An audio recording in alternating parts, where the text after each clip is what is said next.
Seguidamente abran sus Biblias en el libro de Filipenses, capítulo 4, versículo 11. Filipenses, capítulo 4, versículo 11. Quiero que anote que el versículo 11 hace un enfoque en la oración. Filipenses 4, 11 hace un enfoque en la oración. Y lo que Pablo está pidiendo ahí por el auditorio, por las personas y por esta iglesia, es que ellos sean llenos. Ellos sean llenos. ¿Qué es el deseo de Pablo en sí? Que la iglesia sea llena, es decir, ese término indica controlados. ¿Controlados por qué? Controlados por el carácter y la energía de Dios. Esa es la meta quizás suprema de Pablo en cuanto a la oración que tiene por su iglesia, que la iglesia sea controlada por la fuerza, por la energía y por el poder de Dios. ¿Por qué? Porque si la iglesia es controlada por el poder, la energía, la fuerza de Dios, va a producir un fruto de acuerdo a este carácter. Por eso mencionó la palabra fruto. Si es el carácter de Dios que controla al creyente, entonces habrá un fruto de acuerdo a ese carácter, es decir, de acuerdo a esa energía. Y en este caso es la justicia de Dios que pasará a través del creyente. Por este motivo, si un creyente es controlado por el carácter de Dios, algo que verán en ese creyente es la justicia de Dios a través de él. Esta justicia es la que comenzó a partir de la conversión en Cristo. Ninguna persona que no sea creyente puede expresar esta justicia, porque esta justicia la produce es Cristo en el creyente, y lo que ven las demás personas es un reflejo del carácter de Cristo en el creyente. De hecho, los impíos no pueden expresar la justicia divina porque no tienen a Cristo. Lo que vemos en ellos es una expresión o una falsificación que hace el mundo, la carne y Satanás. Es decir, falsifica en este sentido la justicia de Dios en la vida de ellos. Y al final hay dos palabras que son gloria y alabanza. Gloria y alabanza. La gloria no es más que una expresión también del carácter, de la luz, de la ética de Dios, en donde Dios muestra su grandeza. Y la alabanza es el término que indica contar o narrar bien la historia de cómo Dios nos ha salvado. Y esas son las peticiones de Pablo en el versículo 11. Pasen al versículo 12. Y la idea de este versículo es que Dios usa a los creyentes para cumplir sus propósitos en Él. Esta es la idea en el versículo 12. Dios quiere y va a usar a la iglesia y a cada creyente en particular para que se cumplan los propósitos divinos a través de cada creyente. Note el verbo quiero al comienzo del versículo. Mire, el querer de las personas según la Escritura es algo placentero y emotivo. Cuando usted quiere algo, realmente tiene una emoción placentera. Es algo emotivo. Así es el querer, sea para lo bueno o para lo malo. Así es el querer. Y en este contexto es el querer de Dios. Es algo placentero que aparecerá en usted, producto de la fuerza y energía de Dios en los creyentes. Y luego el verbo sepáis. Eso es compartir el conocimiento. Es una forma de relacionarse en la Biblia. Compartir conocimiento es una manera de establecer relaciones entre un creyente y otro. Y luego el término hermanos se usa en la Biblia para indicar que venimos de la misma semilla. Mire, todos hemos sido engendrados por Dios Padre, venimos de la misma semilla y por eso nos denominamos o somos llamados en la Biblia hermanos. Luego lo que sigue hablando en el versículo, lo que ha acontecido, ha redundado más bien para el progreso del Evangelio. Lo que quiero avisar y notificar y recalcar en esto, a manera de aplicación, es que los acontecimientos en la vida de los creyentes tienen que ver con el destino que Dios ha planeado para cada creyente.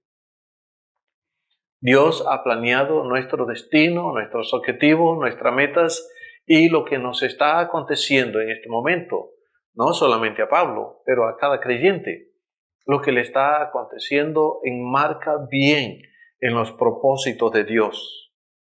Dios nos lleva a cumplir algunos objetivos específicos.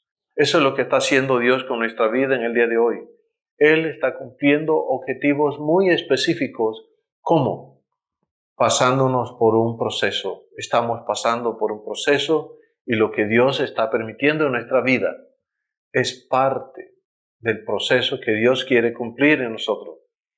La verdad es que quizá no entendemos bien del todo por qué Dios está haciendo en este día lo que está haciendo en la vida de cada uno de nosotros. Cada uno de nosotros está pasando por una serie de dificultades y problemas, al igual que Pablo. Él en su contexto, nosotros en el nuestro, y estamos pasando por esta clase de dificultades en el día de hoy, pero esas dificultades tienen que ver con los propósitos que Dios quiere lograr en nuestra vida. Las circunstancias desfavorables en el creyente sirven de alguna manera para el progreso del Evangelio. ¿Por qué Dios nos permite pasar por dificultades? Porque a veces está provocándonos mediante este medio que hablemos de Dios y su palabra. Y Dios usa la vida nuestra como a Él le plazca. Y eso es lo que está en el versículo 12. Pasa el versículo 13. Los propósitos del sufrimiento. Ese es el concepto general de ese versículo. Hay propósitos en el sufrimiento. Mire, todos los propósitos que Dios tiene a través del sufrimiento incluyen exhibirlo a usted en lo que sufre para con otros. Dios quiere que un creyente capte el sufrimiento de otro creyente y por eso lo hace visible. Nuestros sufrimientos son visibles. Quizás no alcanzamos a percibir todos y específicamente los sufrimientos, pero los sufrimientos de las personas son visibles. Y Dios lo ha diseñado y ha planificado para que sean visibles.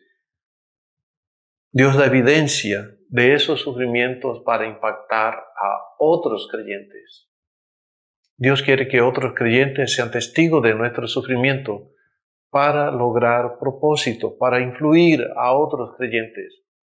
Y una ilustración que encuentran en el Antiguo Testamento es el sufrimiento de Job. Y mientras Job sufría, Dios usó unos 3 testigos presenciales en su vida, además de su señora, que también era testigo. Y note que la lección también era para ellos.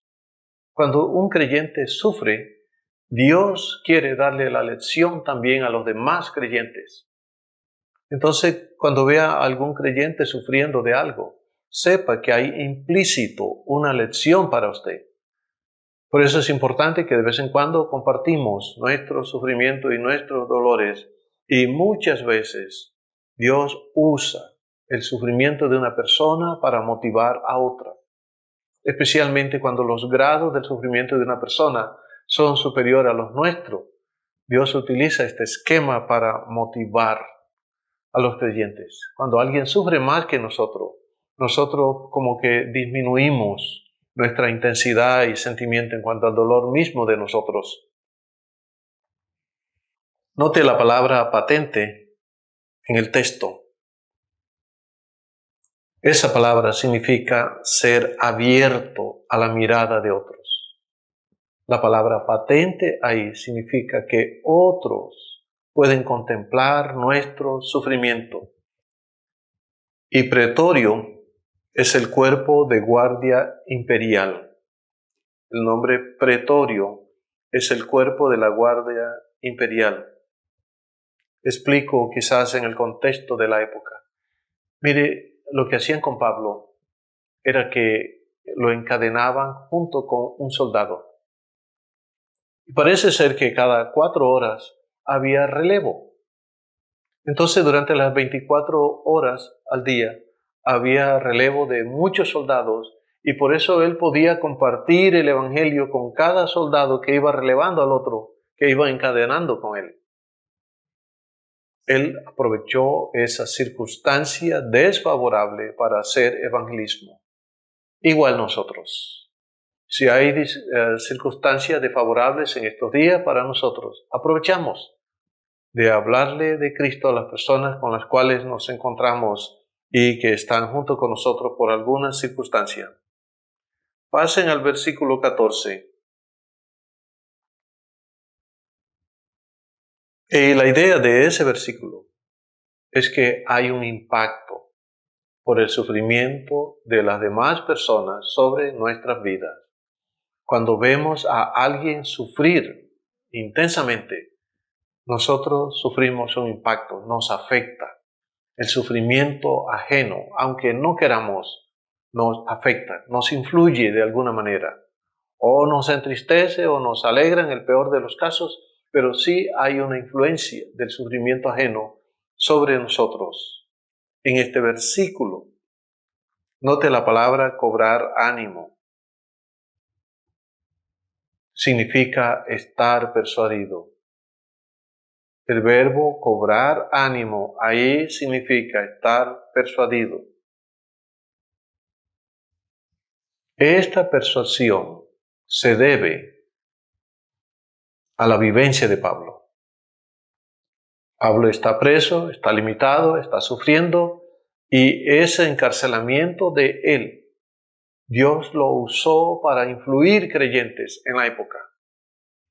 Entonces note que el sufrimiento de un creyente es usado por Dios para motivar a otros creyentes, según el texto.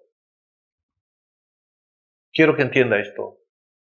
Mire, Dios usa las presiones sociales para motivarnos al evangelismo. Esa es la lección moral en el texto. Si hay presiones morales, Dios quiere motivarnos al evangelismo. Si han leído con cuidado el libro de Hechos, cuando hubo persecución en la iglesia primitiva, los que escaparon de la persecución, por donde pasaban, iban hablando de Cristo a otras personas. Y así es Dios. Dios usa la circunstancia desfavorable para la extensión de su evangelio. E incluso en la época que estaban bajo la presión del Estado, del gobierno, estaba bajo la presión del imperio, los creyentes aprovecharon y no se desanimaron, antes por el contrario, compartieron. Pasen al versículo 15. Hay rivalidad entre los creyentes. Ese versículo describe la rivalidad que hay entre creyentes. Quiero hacer una descripción de la verdad de manera muy general en la Biblia.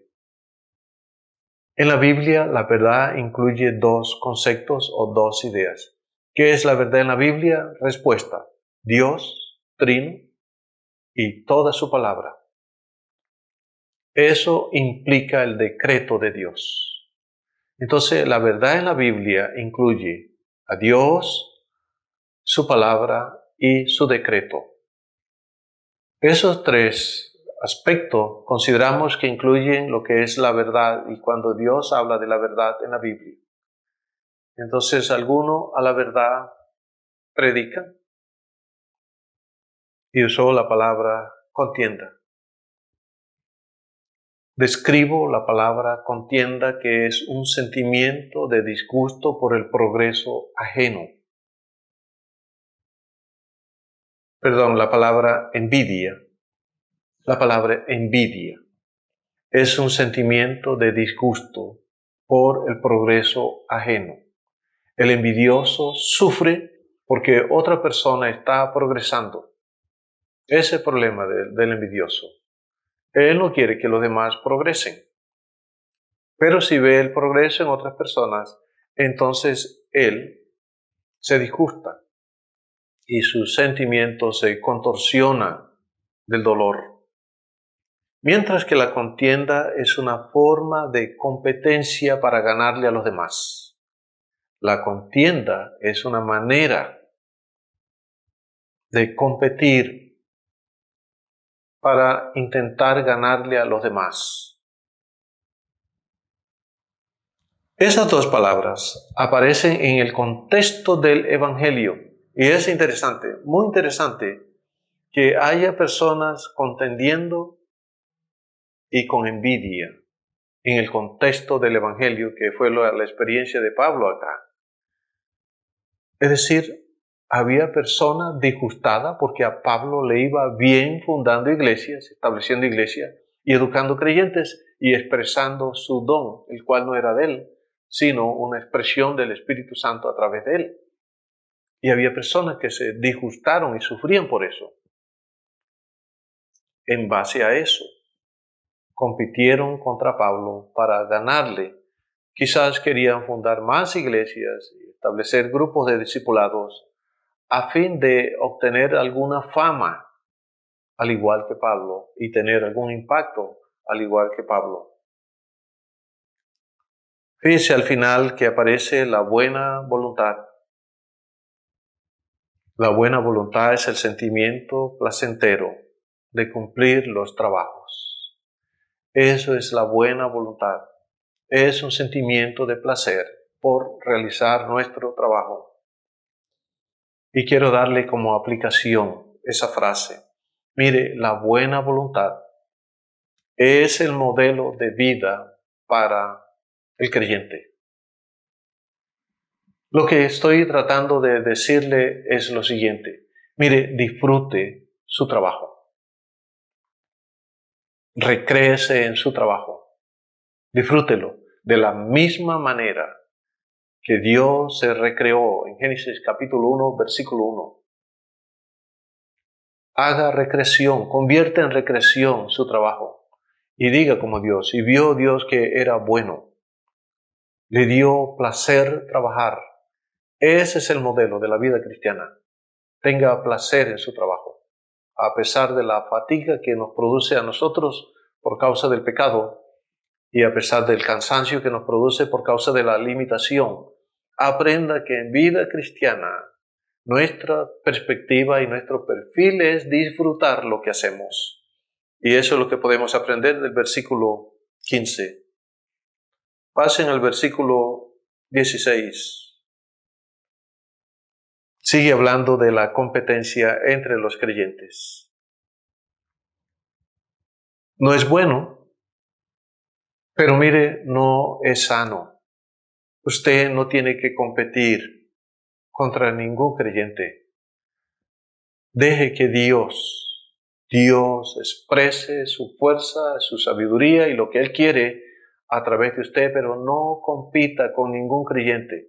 Recuerde, usted es único. Usted es la única persona de su clase. No hay otra persona como usted. Por lo tanto, nadie debe competir con usted, ni usted debe competir con nadie, por cuanto usted es único. No es necesario. Las personas compiten porque no tienen una imagen bien definida de lo que son. Dios le ha hecho a usted competente para expresar la gracia de Dios. Esa es la verdad. Usted es competente para que Dios exprese su gracia por medio de usted. La verdad, en la época, según el versículo 16, algunos creyentes, y quizás otros que no eran creyentes, estaban haciendo esto para añadir dolor a la vida de Pablo, que ya tenía uno en la cárcel. Está sufriendo porque está en la cárcel y ahora hay unas personas haciendo un trabajo por contención, no sinceramente, pensando añadir aflicción a mis prisiones, dice el texto. No estaban contentos que ya él estaba preso, estaba reducido geográficamente y físicamente, y querían añadir dolor a una persona que está presa. Así es la naturaleza del pecado. No está satisfecho con las cosas que otros están sufriendo. Sigue hablando de la competencia entre creyentes. Versículo 17 habla de la competencia entre creyentes. Note que dice que, pero los otros por amor. Hay personas, y había personas en la época, que estaban haciendo el evangelismo por decisiones sanas y verdaderas. Se puede hacer un trabajo de manera correcta, decidir lo correcto, sin competir con los demás. Hacemos nuestro trabajo honestamente para cumplirle a Dios, pero no para cumplirle a algún humano en particular. Si tenemos este perfil, entonces podemos hacer el trabajo por amor. Y voy a darle una aplicación basado en el término amor. Déjeme darle una aplicación del término amor acá. Mire, la clave es favorecer creyentes. La clave del amor y de las decisiones sanas y sabias siempre será favorecer creyentes. Mientras mantengamos una mentalidad de favorecer creyentes, estaremos en la línea correcta del amor. Nuestra tarea, nuestra prioridad, nuestra función, nuestra existencia y todo lo que somos es para favorecer creyentes. Por eso dice a los otros por amor. Sabiendo, hago un comentario de ese gerundio, sabiendo. Todos sus sentidos espirituales están puestos en usted para percibir la realidad de esta vida. ¿Por qué Dios le ha dado sentidos espirituales a los creyentes? La respuesta es esta, para que perciban la realidad de esta vida, para que perciban a Dios como es Dios, y también la naturaleza de los creyentes y la naturaleza de los que no son creyentes. Para eso existen las funciones de nuestro sentido en nuestro espíritu. Es para que percibamos. Esa es la forma inteligente en que Dios nos creó para percibir cosas espirituales. Al final dice que está puesto para la defensa. La defensa en el Nuevo Testamento es la palabra apología. Esa es la palabra defensa en el Nuevo Testamento, y la apología no es más que una explicación desde el comienzo hasta el final de cualquier argumento, cualquier historia, cualquier palabra, cualquier tema. La apología consiste en dar una explicación desde su comienzo hasta su final de manera organizada. Esa es una apología. Explique bien la escritura desde su comienzo hasta sus metas y objetivos que tienen que lograr.